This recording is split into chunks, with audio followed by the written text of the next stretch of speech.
9 ठिकाणांवर कसा हल्ला केला ते आपण बघणार आहोत। ऑपरेशन सिंदूर अंतर्गत भारतीय सैन्याने पाकिस्तानमध्ये घुसून हल्ला नेमका कसा केला याचा आढावा घेतलेला आहे आपले प्रतिनिधी विशाल परदेशी यांनी।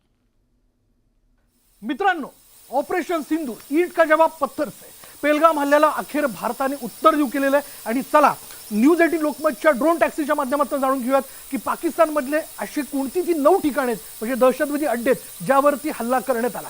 अर्थात चला पहिलं ठिकाण पाकिस्तानमधलं आपण जर पाहिलं तर जैश ए मोहम्मदचं बहवालपूर या ठिकाणी हल्ला करण्यात आला। त्यानंतर पुढलं ठिकाण जर आपण पाहिलं तर ते देखील आपण जाणून घेऊयात। त्याच्या पुढेच ते होतं लष्कर ए तोयबाचं मुरिदके, याच ठिकाणी 26/11 मधल्या दहशतवाद्यांना ट्रेनिंग देण्यात आलेलं होतं। त्यानंतर आपण जर पाहिलं लष्कर ए तोयबाचं गुलपूर, त्यानंतर लष्कर ए तोयबाचं सवाई या ठिकाणी देखील हल्ला करण्यात आला। पुढलं ठिकाण होतं जैश ए मोहम्मदचं बिलाल, या ठिकाणी देखील एअर स्ट्राईक करण्यात आला। जैश ए मोहम्मदचं कोटली या ठिकाणी हल्ला करण्यात आला आणि पुढला हल्ला जो झाला एअर स्ट्राईक झाला तो लष्कर ए तोयबाचं बर्नाला आणि त्याचा पुढचा जो जबरदस्त हल्ला होता आपल्या क्षेपणास्त्रांचा तो होता जैश ए मोहम्मदच्या सरजालवरती आणि पाठोपाठ हिजबुल मुजाहिदीनच्या महामुनावरती। हीच ती मंडळी 9 ठिकाणे आहेत बघा। ही 9 ठिकाणं लक्षात घ्या।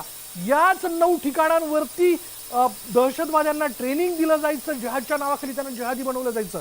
भारताविरुद्धच्या ज्या मोठमोठ्या दहशतवादी कारवाया करण्यात आलेल्या होत्या त्याचं सगळं प्लॅनिंग या वेगवेगळ्या मुख्यालयांवरती करण्यात आलेलं होतं आणि हीच मुख्यालय एअर स्ट्राईक करून भारताने उद्ध्वस्त केली आणि दहशतवादाचं कंबरडं मोडलंय। हे होतं ऑपरेशन सिंदूर ईट का जवाब पत्थर से। यासोबत